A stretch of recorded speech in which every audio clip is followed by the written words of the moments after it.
What a desk and what a guest we have for you. I'm excited about this one. Ladies and gentlemen, this man stocks shelves at the local Hy-Vee in Iowa while playing for the Iowa Barnstormers. Then he gets signed to the St. Louis Rams, only for the Rams to go, hey, go to NFL Europe, play for the Amsterdam Admirals, only to come back as the backup for the St. Louis Rams for Trent Green to get injured, then leads the greatest show on turf, becomes the NFL MVP, becomes the Super Bowl MVP. He is a Hall of Famer. Ladies and gentlemen, please give it up for Kurt Warner. Oh, man, that's how you bring it in, man. You got that desk. You're bringing the style. I love the style. You're looking clean in your three-piece suit. I see you bringing it. Man, I am bringing it today. I'm doing everything I can. I am super excited to have you on the show. I actually got lightheaded giving you that introduction because I wanted to make it so good. It was a little too much. It was a little too much. Relax. Okay. We're all good here. I'm just going to relax. I'm going to relax. I'm going to ask you a question my buddy Ogre asked me to ask you. I'm going to start it right off the bat. When you were working at the grocery store, I imagine you got some sort of discount. Did you ever use that discount to help feed your offensive linemen? I don't ever remember getting a discount. To tell you the truth. Discounts? I mean, I don't know the answer to that. Probably did, like when I was in store and if I was on a break and wanted to buy something, I probably got a discount. I don't think I was at the status where I could just. None of your offensive linemen ever came in and said, "Hey, Kurt, give me a good steak. Give me a discount. Give me a 15% discount on that prime rib over there." And you'd be like, "All right, buddy, I got you." Beep. I wish I could have done that. It was actually in between when I got cut by Green Bay and before I got back into arena football. So I didn't even have any offensive linemen at the time. But I do not remember being able to go shopping at Hy-Vee and getting a discount on everything I purchased there. So it's a good question. I don't remember taking advantage of it much if I did. I was only making $5.50 an hour, so I wasn't buying a whole lot of anything anyways. Do you think anyone has the career that you had, as in going into it? Like, I don't feel like rookies these days get signed by a team and then go to NFL Europe to play for the Admirals. I don't even know if the Admirals are still a team or anything like that, but was that common? Like, did that happen often in your era, and does it happen at all now?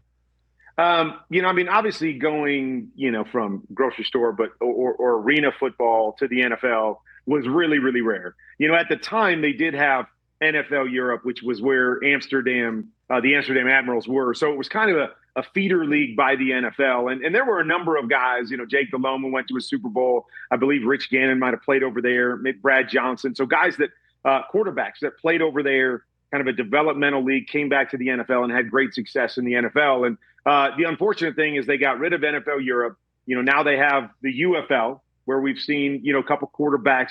Adrian Martinez, who actually played with my son in college, is with the Jets now and trying, made the team or the practice squad last year, but came from the UFL. So there is a UFL league, but there needs to be a developmental league, for guys like myself that maybe take an untraditional path and need to show people, need to play a little bit more football on the big field. So I'm hoping that the UFL continues to have success. At some point, the NFL maybe buys into that, because there are a number of positions, specifically the quarterback position, that can use that development. And there was a long period of time, after I came along, where there really hasn't been anything for these quarterbacks to be able to kind of showcase their skills, to grow, to get experience, and then, make a run like I did in the NFL. Do you think you would have had a different path if you were in today's college where there's NIL and transfer portals? Would your path been completely different if that would have happened back in your day? It's hard to say. I mean, I think there's one side of it to say, well, I did sit on the bench for 4 years in college. With the transfer portal, I could have transferred somewhere and maybe played.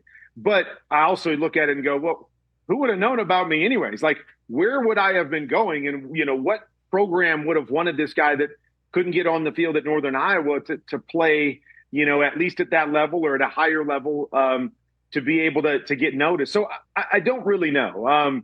I don't know what it would have looked like. For me, there were times where I thought about, stepping away from where I was and even just going to a smaller school just because I wanted to play football and sitting on the bench for 4 years, like, man, this may be it for me. I want to just play again. I want to be on the field and have some fun. I ultimately chose not to. And obviously, it didn't play out like I wanted it to, but obviously it turned into an opportunity. But I would have probably guessed if there was the portal and it was as easy to transfer, then as it is now, that I probably would have gone that route. And I don't know what it would have meant. I don't know if it would have been a benefit or a negative for me, but I probably would have done that and at least gone somewhere to play and see what would turn out, being on the football field as opposed to being on the bench. With QB Confidential, you're analyzing all quarterbacks all the time. What are some of the biggest rookie mistakes that rookies are making? For me, I think the biggest thing is when you look at kind of the way the quarterback position is being developed. I coached high school football as well, and so I'm a little bit in the know about what's going on there. Is that a lot of football has become, what I call pure progression. I have this conversation all the time where, they want players to play quickly. They want their best athletes or best throwers to be on the field as quick as possible. So they try to develop a system that doesn't take quite as much learning, seeing coverages and deciphering what they're seeing and being able to change their reads on the fly. So they develop these systems that is just kind of like, it's 1, 2, 3, 4, 5, no matter what you see, no matter what the defense does. So we can just kind of plug you in, and all you have to learn is, okay, who are you looking at first, who are you looking at second, and if they're open, throw it to them. And, I think you can get away with that at the high school level and oftentimes at the college level because certain teams are so much better than other teams, and talent level is different.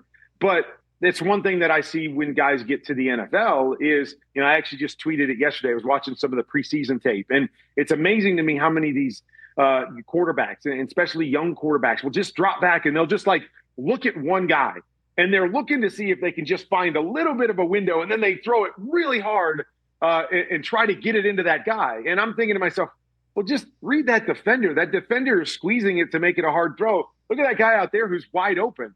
But they're not learning and developing how to read and go through progressions and what they need to see and processing information fast.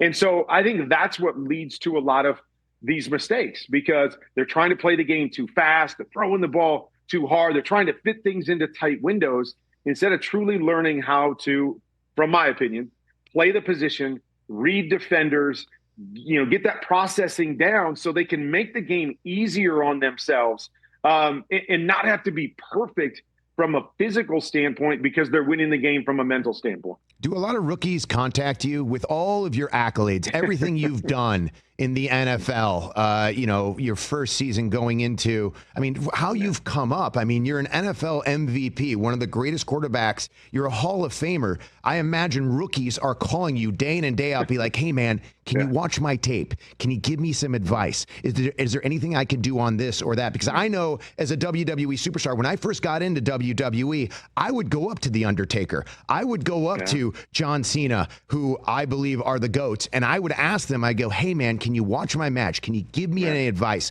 Can you teach me some things? Are rookies doing that for you?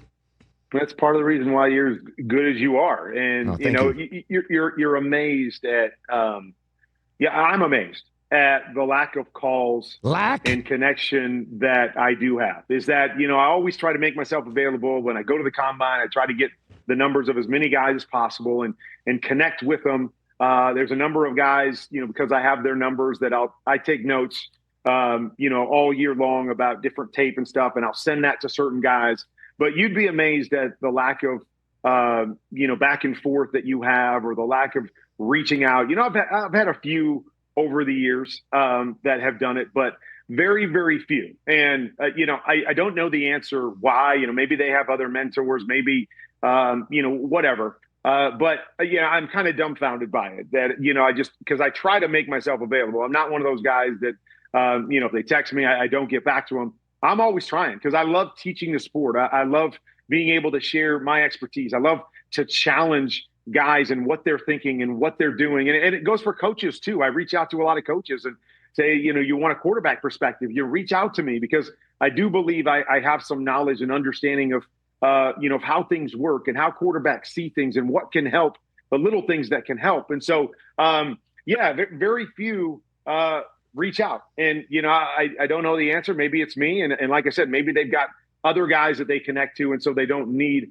a resource like me. But I'm always trying to make myself available because I love that part of it. I know I'm probably never going to get into full-time coaching, but why not? I do just time, family, kids, grandkids. Like, I often say that I'm too blessed to coach because of the great things that I've got going, whether it's NFL Network or the Westwood One stuff on the radio or the things I'm doing on TV, whether it's YouTube or NFL Net, whatever. Like, I got a lot of stuff going and I love it. And it gives me great freedom to be able to go watch my son play college football or to go see my grandkids or whatever that is. So I love what I'm doing, and it allows me a certain freedom that full-time coaching wouldn't. So, I've created my website, which you see kind of behind me, qbconfidential.com. To do that, I'll coach guys individually. I do a lot of the tape breakdowns and stuff and send them to guys. And that's kind of my niche to coach. And I would love to do kind of one-on-one mentoring or consulting for whomever. But that's kind of my niche for coaching, just because I don't want to do the full-time thing and put in the 60 hours a week when I've got other things going on. But I would love to have my hand in it, more with guys or with coaches or with the team or whatever that looks like. And so I do a little of that. A lot of it is, usually at the younger ages, I'll have different, QB coaches that'll bring, their high school guys or maybe some college guys out to the house a few times a year. And so I relish those opportunities and I love those opportunities. But I would like to connect more with some NFL guys, along the way. And who knows, every year, new group of young guys, as they start to play, maybe it will develop into some relationships where I get to do that more on a full-time basis with those guys. That amazes me that you said the lack of rookies calling you, because me, even to this day, even right now, I'm always asking people, what'd you think? Is there anything I can do? I'll look on Twitter, and granted, these are just fans or whatever, and I just want to see what they're talking about. But then to have an expert like you to sit there and go, hey, here's video of like what you're doing, and here's things that you can work on to do it, and they're not taking that opportunity to call you, is just mind-blowing to me. I think the other thing too is just sometimes getting a different perspective, right? Because like all of us have been coached a certain way, or maybe we're in a place that they coach it a certain way, and not that it's necessarily wrong, but sometimes we speak a little bit of a different language, and so what a coach may be telling us may not fully connect with us. And so let me hear it from somebody else that's done it. Maybe they have a different perspective. They look at it a little differently, or they can challenge the way that I've been doing it or the way that I've been thinking about it, and can help me to think about something a different way. And that's what I always appreciated was guys that could give me a different perspective, and they would challenge what I already believe and make me go back and go, okay, they said this is what I've always thought. And I always believe it does one of two things. Like when somebody challenges me and I go back and then challenge those thoughts, is it either convicts me more in what I already believed, because it was like, okay, I see what they're saying, but I still think this is better, or B, it gives me something that I hadn't thought about and go, wow, I never really considered that. Let me try that. Let me apply that and see if that is better, because it makes a lot of sense to me. And so that's why I always think that's great. And so that's why I always try to make myself available, like I said, to coaches and to players, because sometimes you go down a path as a coach, like, hey, I've always done it this way, and this is the way, and I've had some success doing it this way. And you can't ever step out of that box and go, well, how did they think about it? Because they're really good too. Maybe they're thinking about it a different way, that I could apply that onto what I already have. And now we just start stacking and become better. And so that's what I always appreciated, was those guys that had different perspectives to share with me. So it wasn't just giving me the same thing that I'd been told a million times, but telling me to look at it maybe a little bit differently, and something that really spoke my language. I wonder if it's just too many cooks in the kitchen, right? I imagine they have a lot of stuff going on right now, right? And everyone's throwing different things at them, and just to add another one would be like maybe too much for them. But I just can't see if you're out here saying, I want to help whoever wants the help. If I'm Cam Ward or Shadur or any Tyler, I or Jackson, like, I'd be like, oh my God, like, I got to find this guy's number. Someone's got to have it in the office. Someone's got to give me this guy's number so I can literally get some more feedback to be the best I could possibly be out there for my team. It's a $1 billion team. There's a $1 billion franchise on my back. I need to get my best foot possible. Do you see any rookies right now out there that you're like, a lot of promise? I like this guy. I mean, I think, you could look at, go back to your point real quick, is that I think you make a good point, because when I was growing up, I never had a personal quarterback coach. Like, I never had anybody that I went and worked with, day in and day out, or going through the draft process or what, like, it was always on my own, kind of learning and then taking things for different coaches, where a lot of these guys do now. They have this team around them, or they've got this, QB guru that they go to and maybe has been coaching them for years. And so, maybe that is the guy that they go to mentor, and they don't need, as you said, a lot of cooks in the kitchen. So that is something that I think is different with the landscape. Going to your question about, young quarterbacks, and I'm not ready to say about the rookies yet, but I tell you what, the class from last year was really fun to watch, the ones that played last year. I'm really excited to see them in year two. Jayden Daniels, Drake May, I was really impressed with the way that he played. Excited to see him in year two. Michael Penix, we just got a touch of what he did, but I was a big fan coming out of college and thought he showed some really good things. Bo Nix had a really good year and got better and better and better. J.J. McCarthy, I think we're all excited to see that, hey, Sam Darnold was awesome, but, they felt so strongly about J.J. that they're like, hey, let's push him, to Seattle and let's go with the guy that we drafted. And so I'm really excited to see that draft class. I mean, they were really, really good last year. Want to see if they can stack something on top of it and show that improvement this year, because, very seldom do you see that many guys that look like they hit in one quarterback class. But it sure looked like we had a number of guys that really have the potential. I didn't even mention Caleb, which I think I'm really excited to see him in this new offense with what Ben Johnson does, and see if, we can kind of throw a little bit of that rookie year out, and see where he can grow this year, and if he can kind of step into that number one pick role too. But I'm really excited about all those guys. I think they all showed some moments last year that you could build off them, and it has to have their fan base and their organizations really excited. Why is there a sophomore slump? Why does that seem to always kind of happen every year? You kind of see it. Yeah. Like I saw it with CJ Stroud and I went, oh, like first year it was like, oh, this guy's got the break. And then even with Baker, it like first year he's out, boom. And then second year I'm like, wait, what's going on? Why does that happen? I think usually two things in my opinion. The first thing is, we always say that, nobody really has a book on you until you play a full season. And by that, I mean, to look at your tendencies and what you like to do and where you're really good and what kind of things gave you trouble on a season. Do you get a season under your belt and people can start building this and start looking at the analytics and where did you struggle and you struggle against pressure, was really good against pressure, those kinds of things. And so I think that's the first thing is the more you play, the more people start to understand who you are and what you do, and they try to take advantage of it. I think the second thing, I remember back to that first year in '99. I don't want to say the game was easy, but it felt like, we had kind of a new offense that year. I was new to the scene, but it felt like that first year that I was throwing to my first read a lot. Like nobody really knew what we were offensively. And so, I was getting kind of drop back. Oh, my first guy's open. I just got to play pitch and catch with them.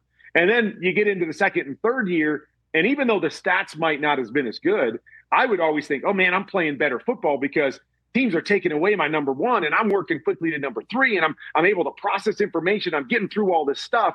And that's what they do is they start to go, okay, this is kind of how their offense is built.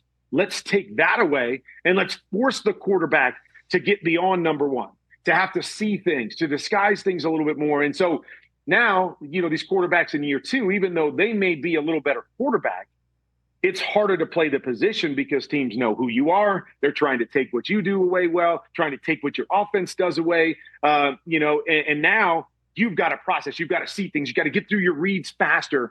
And if you can't do that, if you're not quite ready to do that, Boom, there's where your sophomore slump comes in. There's where you fall back a little bit, and you've got to grow as a quarterback to become better at processing that information, getting through things quickly, knowing what you need to see, and then getting the ball out of your hands. Wow. Amazing. Thank you so much for being here on the Rich Eisen Show. That's a lot of stuff. I was like, wow, you've just updated me on everything quarterback. I'm like, I'm ready to go. And if there's any rookies out there that have not called Kurt Warner, find his number, call him. This guy will give you all that information. And definitely check out Kurt Warner on YouTube's first ever live football game. You're an analyst. Can't wait to see you out there, and thank you so much for being here. We really appreciate you. Catch the Rich Eisen Show live weekdays from 12 to 3 p.m. Eastern on Roku Sports Channel in the U.S.